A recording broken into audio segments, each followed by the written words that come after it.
A libertação, o começo da nossa libertação do corpo de dor está primeiramente na compreensão de que o temos. Depois, e mais importante, na nossa capacidade de permanecer presentes o bastante, isto é, atentos o suficiente, para percebê-lo como um pesado influxo de emoções negativas quando entra em atividade. No instante em que é reconhecido, ele não consegue mais se passar por nós e viver e se renovar por nosso intermédio. É nossa presença consciente que rompe a identificação com o corpo de dor.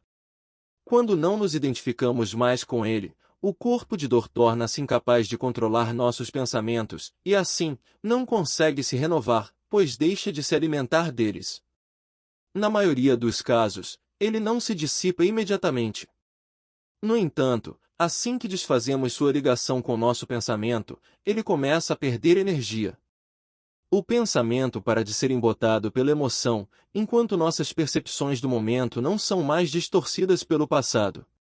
A energia que estava presa no corpo de dor muda sua frequência vibracional e é convertida em presença.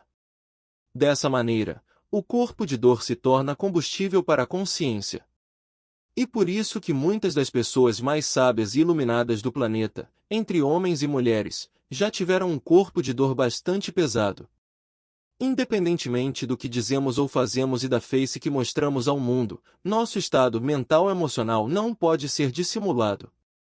Todo ser humano emana um campo energético que corresponde ao seu estado interior, e a maioria das pessoas é capaz de senti-lo, ainda que essa emanação de energia só seja captada de modo subliminar. Isso significa que, embora elas não saibam que percebem esse campo energético, ele determina em grande medida como elas se sentem em relação a um indivíduo e reagem a ele. Há quem tenha uma consciência mais clara do campo energético já no primeiro contato com alguém, até mesmo antes que quaisquer palavras sejam ditas. Um pouco depois, porém, as palavras dominam o relacionamento e, com elas, vêm os papéis que quase todos nós representamos. Com isso, a atenção se desloca para o âmbito da mente, e a capacidade de sentir o campo energético do outro se reduz de modo significativo. Mesmo assim, ele ainda é percebido no nível inconsciente. Quando compreendemos que os corpos de dor buscam inconscientemente mais sofrimento, isto é, que eles querem que algo ruim aconteça, passamos a entender que muitos acidentes de trânsito são causados por motoristas cujo corpo de dor estava em atividade naquele momento. Sempre que dois motoristas com corpos de dor ativos chegam a um cruzamento ao mesmo tempo, a probabilidade de haver um acidente é bem maior do que em circunstâncias normais. De forma inconsciente, ambos desejam a colisão. O papel dos corpos de dor nesse tipo de ocorrência se torna mais óbvio no fenômeno chamado briga de trânsito, quando os motoristas se tornam fisicamente violentos, em geral por causa de uma questão banal, como o fato de alguém dirigir muito devagar à sua frente. Muitos atos de violência são cometidos por pessoas normais que se transformam temporariamente em seres desequilibrados. Em julgamentos criminais em todas as partes do mundo, advogados de defesa costumam dizer frases como "ele estava completamente fora de si", enquanto os acusados afirmam algo do tipo "não sei o que deu em mim". Até onde eu sei, nenhum advogado de defesa forneceu a seguinte explicação ao juiz: "Este é um caso de responsabilidade reduzida. Meu cliente estava com o corpo de dor ativo, por isso não sabia o que estava fazendo.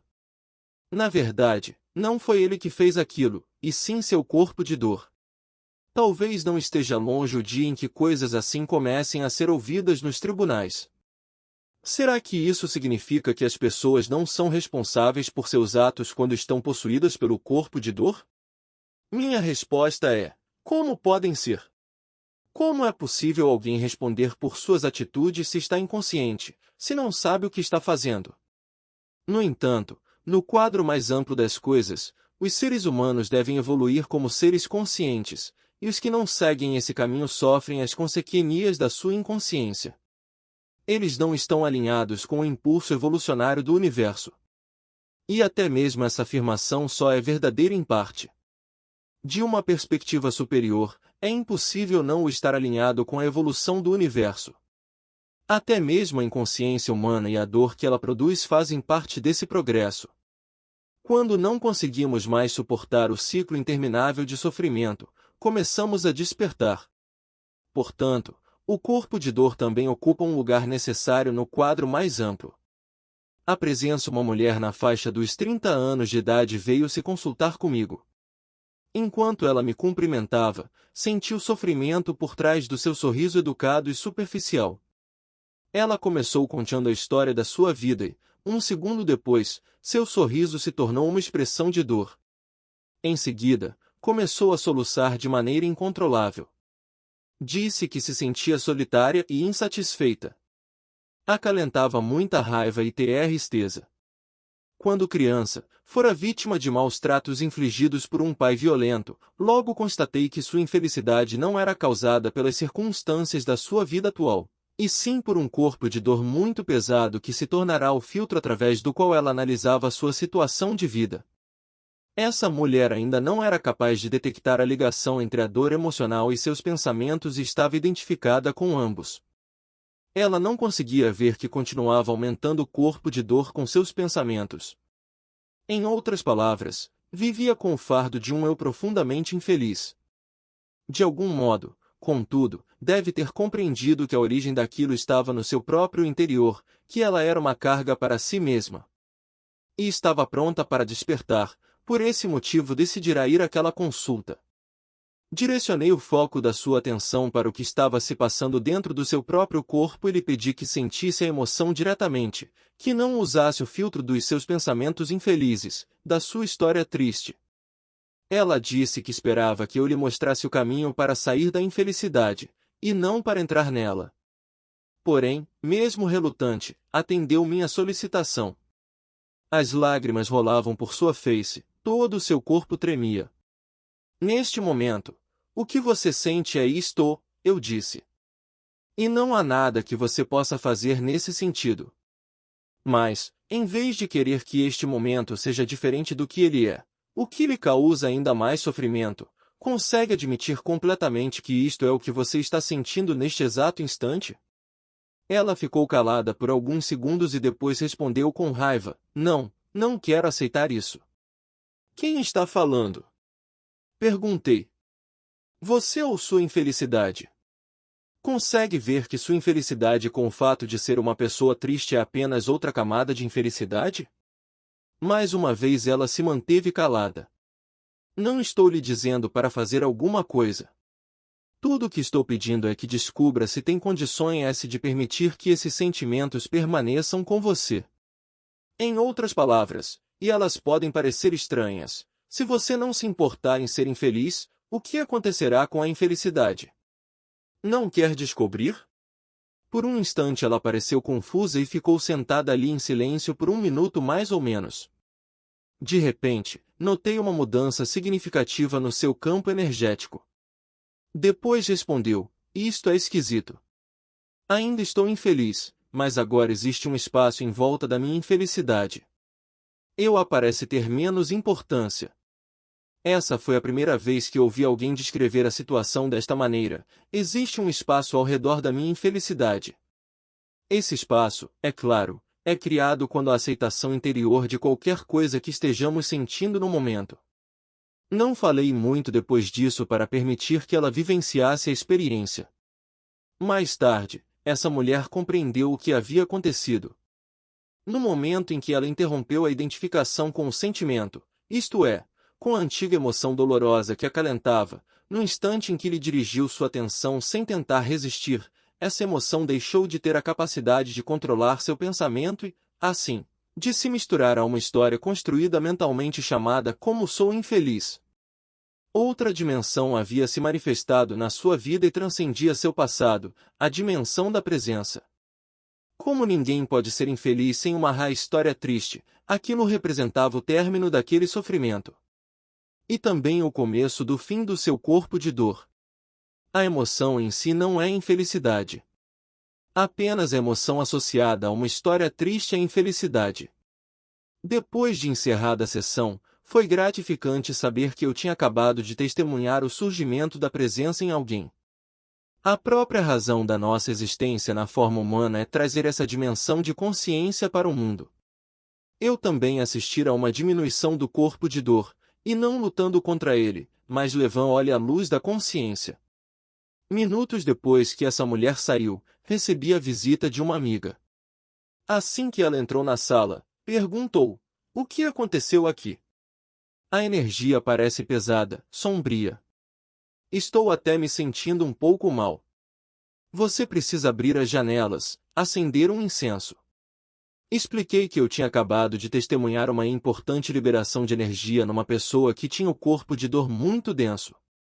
Portanto, aquilo que ela estava sentindo devia ser o resto da energia que for emanada durante a sessão. Minha amiga, porém, recusou-se a ficar e escutar. Tudo o que ela queria era sair dali o mais rápido possível. Abri as janelas e saí para jantar num restaurante indiano nas redondezas. O que aconteceu enquanto permaneci ali foi uma confirmação adicional e muito clara do que eu já sabia: todos os corpos de dor humanos, que aparentemente são individuais, estão irrigados em algum nível. No entanto, a forma que essa ratificação em particular assumiu foi uma espécie de choque. O retorno do corpo de dor, sentei-me e pedi uma refeição. Havia poucos clientes no restaurante além de mim.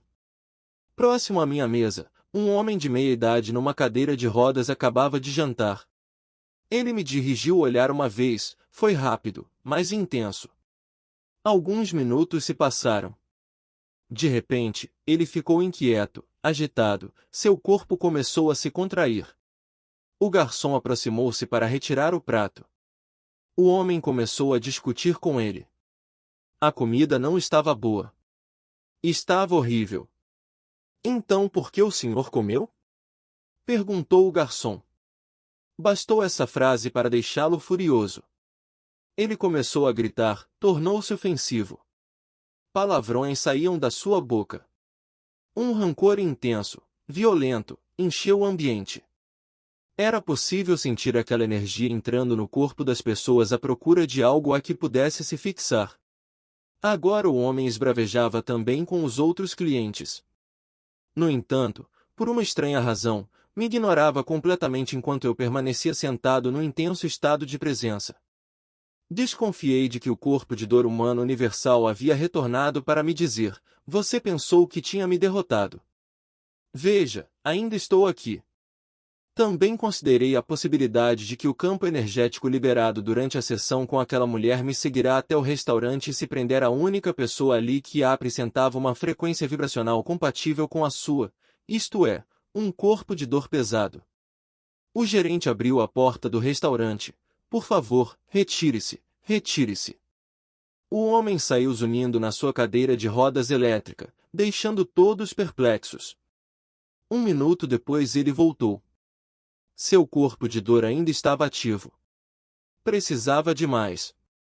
Ele escancarou a porta com a cadeira de rodas e começou a gritar obscenidades. Uma garçonete tentou impedi-lo de entrar. Ele acelerou a cadeira e imprensou a moça contra a parede. Alguns clientes acorreram para tentar puxá-lo dali. Gritos, berros, pandemônio. Um pouco depois chegou um policial. O homem sossegou, pediram-lhe que saísse e não voltasse mais. Por sorte, a garçonete não se feriu, sofreu apenas alguns arranhões na perna. Quando tudo acabou, o gerente aproximou-se da minha mesa e me perguntou, meio na brincadeira, mas talvez sentindo intuitivamente que havia alguma ligação: "Foi você que provocou tudo isso?" O corpo de dor nas crianças. O corpo de dor das crianças às vezes se manifesta como mau humor ou introspecção. A criança se retrai, recusa-se a se relacionar e pode ficar sentada num canto abraçando um boneco ou chupando o polegar. O corpo de dor também costuma se revelar por meio de acessos de choro ou de cólera. A criança grita, se atira ao chão ou citou RNA destrutiva. A frustração de um desejo tem a capacidade de estimular o corpo de dor com a maior facilidade. E, num ego em desenvolvimento, a força de um desejo por vezes é intensa. Os pais, impotentes e sem compreender o que está se passando, podem assistir perplexos enquanto seu pequeno anjo se transforma, de um instante para outro, num verdadeiro monstrinho. De onde será que vem tanta infelicidade? Eles se perguntam. Numa extensão maior ou menor, é a parte que a criança detém no corpo de dor coletivo da humanidade que retorna à própria origem do ego humano. Mas a criança pode também já ter absorvido o sofrimento do corpo de dor dos pais, e então estes talvez vejam no filho um reflexo do que existe neles próprios. As crianças mais sensíveis são especialmente afetadas pelos corpos de dor do pai e da mãe. Testemunhar um desentendimento insano entre eles lhes causa um sofrimento emocional quase insuportável. Assim, são essas crianças sensíveis que tendem a se tornar adultos com um corpo de dor pesado. As crianças não se deixam enganar por pais que tentam ocultar seu corpo de dor, dizendo um para o outro: não devemos brigar na frente delas. Isso significa que, enquanto eles mantêm uma conversa educada, o lar vai sendo tomado pela energia negativa. Os corpos de dor reprimidos são extremamente tóxicos, mais ainda do que os que se manifestam com franqueza, e essa toxicidade física é absorvida pelas crianças e contribui para o desenvolvimento do seu próprio corpo de dor. Algumas crianças aprendem subliminarmente sobre o ego e o corpo de dor apenas por viverem com pais muito inconscientes. Uma mulher cujos pais tinham ambos fortes egos e corpos de dor pesados me disse que, quando eles gritavam um com o outro, ela olhava na sua direção e, embora os amasse, dizia para si mesmo: estas pessoas são doidas. Como é que eu vim parar aqui? Já havia nela consciência da insanidade de se viver dessa maneira. Graças a essa consciência, a quantidade de dor que ela absorveu dos pais foi reduzida. Os pais costumam pensar em como agir em relação ao corpo de dor das suas crianças. Mas a pergunta básica obviamente é: será que eles conseguem lidar com seu próprio corpo de dor? Será que o reconhecem em si mesmos? Será que são capazes de se manter presentes o bastante quando ele entra em atividade para que possam estar conscientes da emoção no nível do sentimento antes que ela tenha uma chance de se tornar pensamento e depois uma pessoa infeliz? Quando o corpo de dor de uma criança está se manifestando por meio de um ataque, não há muita coisa que os pais possam fazer, exceto se manter no estado de presença para que não sejam estimulados a ter uma reação emocional. O corpo de dor da criança se alimentaria dela. Às vezes, os corpos de dor são extremamente dramáticos. Mas os pais não precisam embarcar nesse descontrole. Não devem levá-lo muito a sério. Se o corpo de dor tiver sido despertado pela frustração de um desejo, eles não têm agora que se render às suas exigências. Caso contrário, a criança aprenderá a seguinte lição: quanto mais infeliz eu me tornar, maior será a probabilidade de conseguir o que quero. Essa é uma receita para que ela apresente distúrbios no futuro. Seu corpo de dor ficará decepcionado com a falta de reação do pai e da mãe e pode atuar por mais algum tempo antes de se acalmar. Ao contrário do que ocorre com os adultos, no caso das crianças, felizmente, esses episódios costumam ser mais breves. Depois que a criança se acalmar ou talvez no dia seguinte, os pais podem conversar com ela sobre o que ocorreu. Mas não devem contar sobre o corpo de dor. Em vez disso, é melhor que lhe façam perguntas. Por exemplo, o que deu em você ontem quando não conseguia parar de gritar? Você se lembra? Como se sentiu? Foi uma sensação boa? Aquela coisa que lhe aconteceu, será que tem um nome? Não? Caso tivesse um nome, qual seria? Se você pudesse vê-la, ela se pareceria com o quê? Você pode fazer um desenho dela? O que houve com ela depois que foi embora? Foi dormir? Você acha que ela pode voltar? Essas são apenas algumas sugestões de perguntas. Todas elas se destinam a despertar na criança sua capacidade de testemunhar, isto é, a presença. E irão ajudá-la a deixar de se identificar com o corpo de dor. Na próxima vez em que ela for tomada por um ataque, eles poderão dizer: aquela coisa está de volta, não é? O ideal é que eles usem as mesmas palavras empregadas pela criança na primeira ocasião em que falarem sobre o assunto. A atenção dela deve ser dirigida para como ela sente aquilo. Os pais têm que demonstrar interesse ou curiosidade em vez de adotar uma atitude crítica e condenatória. É improvável que isso venha a impedir que o corpo de dor continue seu curso, e pode parecer que a criança não está nem mesmo escutando os pais. Mesmo assim, alguma consciência permanecerá em segundo plano durante o período em que o corpo de dor estiver em atividade. Depois de alguns episódios, a consciência estará mais forte e o corpo de dor terá enfraquecido. É dessa forma que a criança vai intensificando seu estado de presença. Um dia, talvez seja ela que alerte o pai e a mãe de que eles se deixaram dominar pelo corpo de dor. A infelicidade, nem toda infelicidade se deve ao corpo de dor.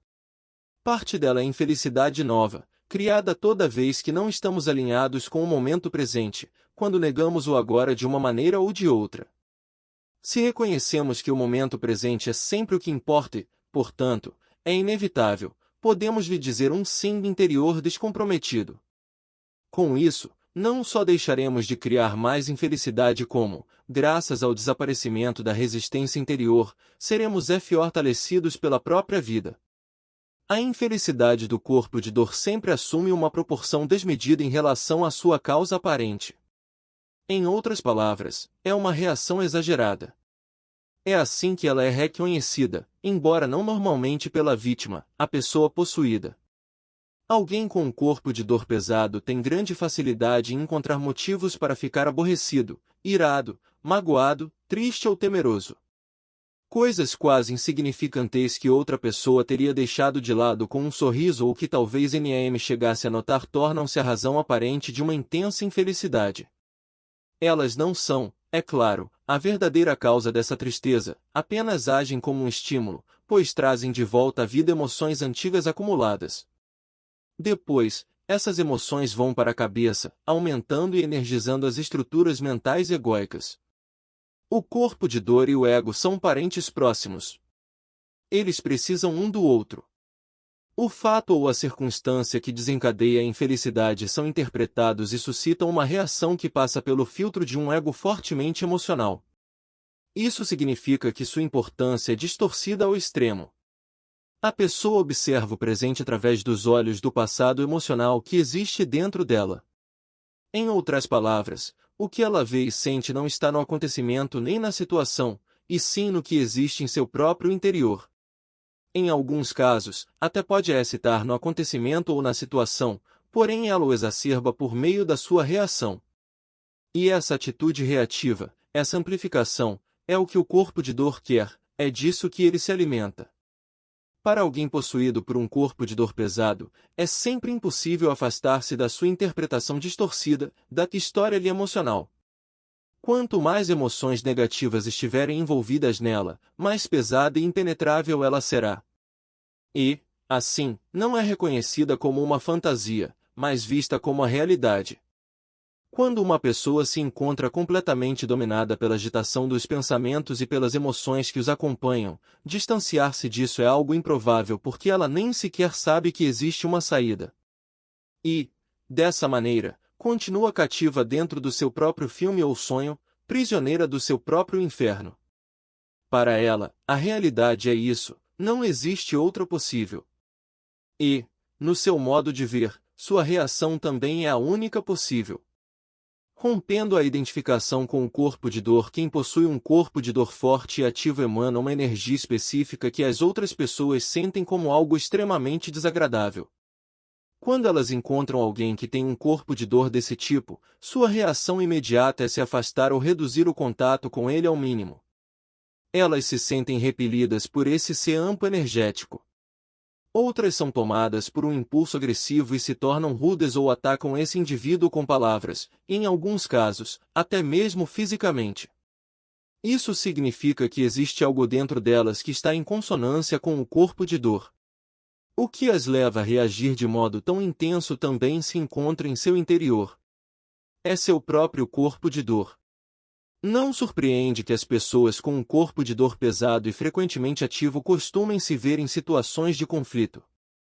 Às vezes, é claro, elas próprias as causam.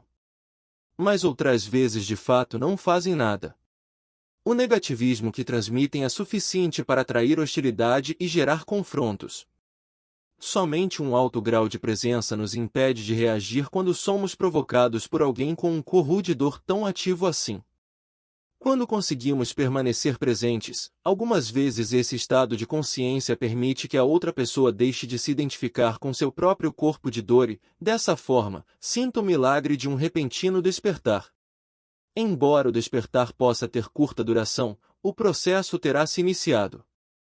Um dos primeiros casos desse tipo de despertar que testemunhei aconteceu muitos anos atrás. A campainha da minha porta tocou perto das 11 horas da noite. Pelo interfone ouvi uma voz carregada de ansiedade. Era minha vizinha Ethel. Preciso conversar com você. É muito importante. Por favor, deixe-me entrar. Ethel era uma mulher de meia idade, inteligente e com instrução de nível superior. Ela também possuía um ego bastante forte e um corpo de dor pesado. Conseguirá escapar da Alemanha nazista quando era adolescente, porém muitos de seus parentes foram mortos em campos de concentração. Ela se sentou no meu sofá, agitada, as mãos trêmulas. Em seguida, tirou cartas e documentos da pasta que trazia consigo e espalhou tudo pelo sofá e pelo chão. Na mesma hora, tive uma estranha sensação, foi como se um Dimer tivesse levado a parte interna do meu corpo à potência máxima. Não havia nada a fazer, a não ser permanecer receptivo, alerta e intensamente presente. Olhei para ela sem pensar em nada e sem julgar, apenas a ouvi em silêncio, sem fazer nenhum comentário mental. Uma torrente de palavras brotou da sua boca. Recebi mais uma carta perturbadora hoje. Eles estão tramando uma vingança contra mim. Você precisa me ajudar. Temos que lutar contra eles juntos. Nada deterá os advogados vigaristas que eles têm. Vou perder minha casa. Estão me ameaçando com o despejo. Ao que parecia, Ethel se recusará a pagar a taxa de condomínio porque os administradores do imóvel em que ela morava não haviam feito alguns consertos necessários. Eles, por sua vez, ameaçavam processá-la. Ethel falou por uns 10 minutos. Permaneci ali sentado, olhando e escutando. De repente, ela se calou e olhou para a papelada ao seu redor como se tivesse acabado de acordar de um sonho. Ficou calma e suave. Todo o seu campo energético havia mudado. Então olhou para mim e disse, isso não tem importância nenhuma, não é mesmo? Não, não tem, respondi. Após uns 2 minutos de silêncio, ela recolheu os papéis e saiu. Na manhã seguinte, me parou na rua e ficou me olhando com um jeito desconfiado.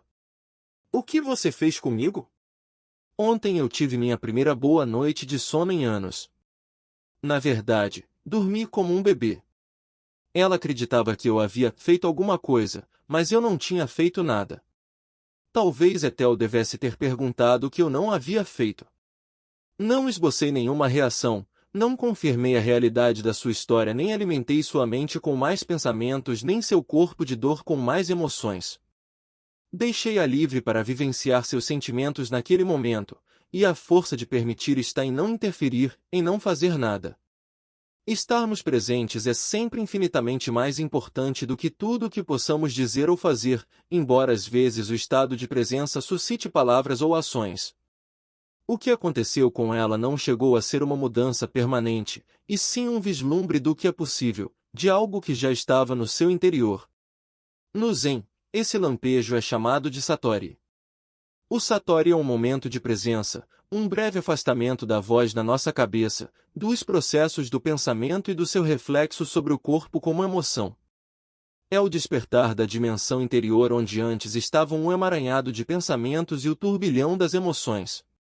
A mente abarrotada de pensamentos não é capaz de compreender a presença e, assim, costuma interpretá-la mal. Ela nos dirá que não estamos preocupados, que estamos distantes, que não temos compaixão, que não estamos nos relacionando. A verdade é que estamos interagindo, porém num nível mais profundo do que o dos pensamentos e das emoções. Na realidade, nesse nível existe um encontro genuíno, uma autêntica união que vai muito além do relacionamento. Na calma silenciosa da presença, conseguimos sentir a nossa essência sem forma e a da outra pessoa como algo único. Sabermos que nós e o outro somos um só é o verdadeiro amor, a verdadeira atenção, a verdadeira compaixão. Estímulos. Alguns corpos de dor reagem a apenas um tipo de estímulo ou situação, que em geral é aquele que está em consonância com determinada espécie de dor emocional sofrida no passado. Por exemplo, Se uma criança cresce com pais cuja renda familiar era causa de brigas e conflitos frequentes, ela pode absorver o medo deles em relação ao dinheiro e desenvolver um corpo de dor que é incitado sempre que fatores financeiros estão envolvidos. Quando adulta, essa pessoa ficará aborrecida ou furiosa até mesmo em relação a quantias insignificantes. Por trás da contrariedade ou da raiva estão questões de sobrevivência e um temor intenso. Tenho visto indivíduos espiritualizados, isto é, relativamente conscientes, que começam a gritar, culpar e fazer acusações no instante em que pegam o telefone para falar com seu corretor de ações ou seu contador. Assim como existem advertências em relação à saúde nas embalagens de cigarro, talvez deve-se haver avisos semelhantes em cada cédula de dinheiro e folha de cheque. O dinheiro pode acionar o corpo de dor e causar a inconsciência total. Alguém que na infância tenha sido negligenciado ou abandonado por um dos pais ou por ambos desenvolverá, provavelmente, um corpo de dor que será estimulado por qualquer situação que lembre, até mesmo de forma remota, o sofrimento primordial do abandono. Tanto um amigo que se atrase 5 minutos para pegar a pessoa no aeroporto quanto um cônjuge que chega tarde em casa podem deflagrar um ataque violento do seu corpo de dor. Se seu parceiro ou cônjuge o deixa ou morre, a dor emocional que esse indivíduo sente vai muito além da que é natural em circunstâncias como essas. Pode ser uma angústia intensa, uma depressão duradoura e incapacitante ou uma raiva obsessiva. Uma mulher que tenha sido violentada pelo próprio pai na infância talvez perceba que seu corpo de dor se torna facilmente ativo em qualquer relacionamento íntimo com um homem. Por outro lado, a emoção que constitui seu corpo de dor talvez a faça se sentir atraída por um indivíduo cujo corpo de dor seja semelhante ao do seu pai. O corpo de dor dessa mulher pode ter uma atração magnética por alguém que ele sinta que lhe dará mais do mesmo sofrimento. E, algumas vezes, ela pode confundir essa dor com a sensação de estar apaixonada. Um homem que foi uma criança indesejada e não recebeu amor nem um mínimo de cuidado e de atenção da mãe desenvolve um corpo de dor marcado por uma profunda ambivalência. Por um lado, apresenta um intenso e insatisfeito desejo pelo amor e pela atenção da mãe e, por outro, um forte rancor em relação a ela por ter lhe negado aquilo de que ele precisava desesperadamente. No caso desse adulto, quase todas as mulheres despertam a carência do seu corpo de dor, uma forma de sofrimento emocional. Ele a manifesta por meio de uma compulsão a conquistar e seduzir quase toda mulher que venha a conhecer e, dessa maneira, pretende obter o amor feminino pelo qual seu corpo de dor anseia. Esse homem se transforma quase num especialista em sedução. No entanto, assim que um relacionamento se torna íntimo ou seus avanços são rejeitados, a raiva do seu corpo de dor em relação à mãe vem à tona e sabota a relação. Quando reconhecemos nosso próprio corpo de dor no momento em que ele surge, também passamos a detectar com rapidez os estímulos mais comuns que o colocam em ação, sejam situações, sejam determinadas coisas que as pessoas fazem ou dizem. No instante em que esses estímulos aparecem, nós os vemos de imediato pelo que eles são e entramos num intenso estado de alerta. Em questão de segundos, percebemos também a reação emocional, que é o surgimento do corpo de dor.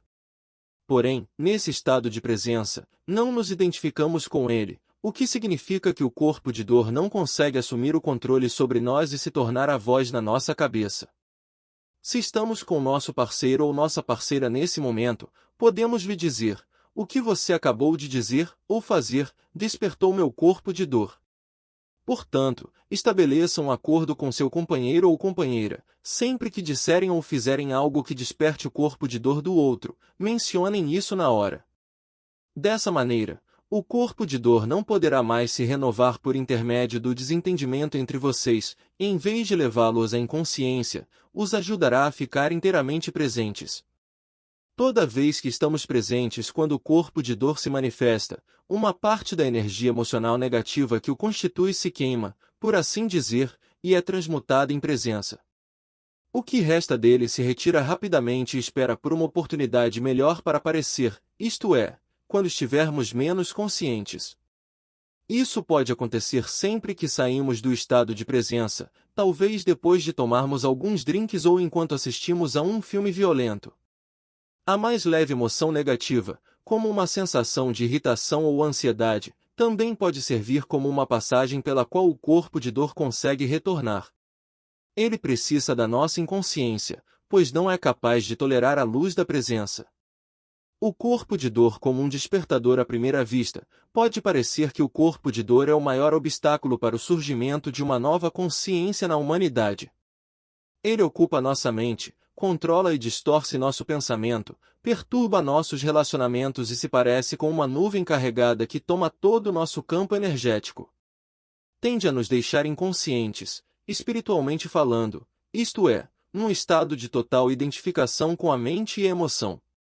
Ele nos faz reagir a tudo, nos leva a dizer e fazer coisas que são criadas para intensificar a infelicidade que existe em nós e no mundo. No entanto, à medida que a infelicidade aumenta, ela provoca uma perturbação crescente na nossa vida. Talvez o corpo não suporte mais o estresse e desenvolva uma doença ou um distúrbio. Pode ser que nos vejamos envolvidos num acidente, numa situação dramática ou num enorme conflito que tenham sido desencadeados pelo desejo do corpo de dor de que algo de mal acontecesse. Além disso, podemos acabar praticando uma violência física. Ou, quem sabe, tudo isso assuma uma proporção tão grande que não sejamos mais capazes de viver com nosso eu infeliz. O corpo de dor, é claro, faz parte desse falso eu.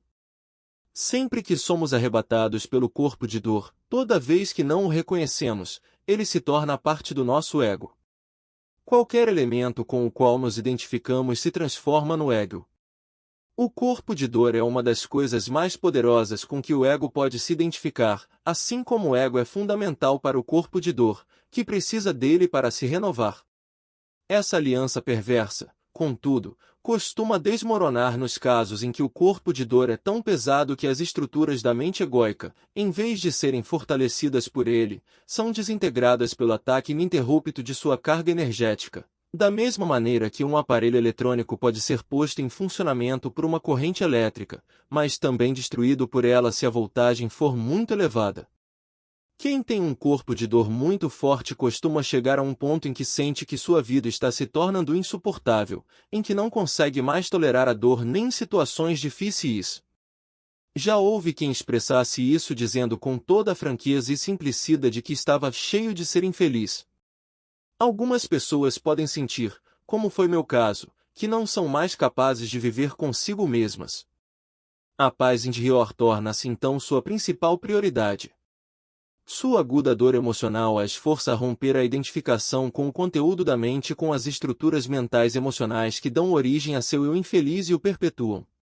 Assim, elas ficam sabendo que nem sua triste história nem a emoção que sentem são elas próprias. Compreendem que elas são o conhecer, e não o que é conhecido. Em vez de levá-las à inconsciência, o corpo de dor transforma-se no seu despertador, o fator decisivo que as faz alcançar o estado de presença. No entanto, como estamos testemunhando uma fluência sem precedentes de consciência sobre o planeta neste momento, muitas pessoas não precisam mais chegar às profundezas do mais agudo sofrimento para conseguir romper a identificação com o corpo de dor. Sempre que elas percebem que voltaram a cair no terreno do distúrbio, são capazes de escolher abandonar a identificação com o pensamento e com a emoção e voltar para o estado de presença. Elas abrem mão da resistência, tornam-se calmas e atentas, alcançam a unificação com o que existe, dentro e fora de si mesmas. O próximo passo na evolução humana não é inevitável, mas, pela primeira vez na história do planeta, pode ser uma escolha consciente. Quem está fazendo essa escolha? Você está. E quem é você? A consciência que se tornou consciente de si mesma. A libertação do corpo de dor. Uma pergunta que as pessoas costumam fazer é: de quanto tempo precisamos para nos libertar do corpo de dor? Evidentemente, isso depende tanto da densidade do corpo de dor, quanto do grau ou da intensidade da presença manifestada de cada um de nós. No entanto, não é o corpo de dor, e sim a identificação com ele que causa o sofrimento que infligimos a nós mesmos e aos outros. É essa identificação que nos leva a reviver o passado vezes sem conta e nos mantém no estado de inconsciência. Assim, uma pergunta mais importante a fazer seria esta: de quanto tempo necessitamos para nos libertar da identificação com o corpo de dor? A resposta a essa pergunta é: não demora tempo nenhum. Sempre que o corpo de dor estiver em atividade, temos que estar cientes de que o que estamos sentindo é o corpo de dor em nós. Esse conhecimento é tudo de que precisamos para interromper a identificação com ele. E, quando essa identificação cessa, a transmutação tem início. O conhecimento impede que as emoções antigas surjam na nossa cabeça e controlem não só o diálogo interior como também nossas ações e interações com as pessoas. Assim, o corpo de dor não conseguirá mais nos usar e se renovar por nosso intermédio. As antigas emoções podem ainda viver em nós por algum tempo e aparecer de vez em quando. Talvez também nos enganem ocasionalmente, fazendo com que nos identifiquemos com elas de novo e, desse modo, obscureçam o conhecimento, porém não por muito tempo. Não projetarmos as antigas emoções nas situações significa que devemos encará-las diretamente dentro de nós. Pode não ser agradável, mas isso não chega a nos matar. Nossa presença é mais do que capaz de contê-las. As emoções não são quem nós somos. Portanto, quando sentir o corpo de dor, não cometa o equívoco de pensar que existe algo errado com você. O ego adora quando você faz de si mesmo um problema. O conhecimento precisa ser seguido pela aceitação. Qualquer outra coisa irá obscurecê-lo novamente. Aceitação significa que você se permite sentir qualquer coisa naquele momento. Isso é parte da essência do agora. Você não pode discutir com o que é. Bem, você pode. No entanto, se fizer isso, sofrerá.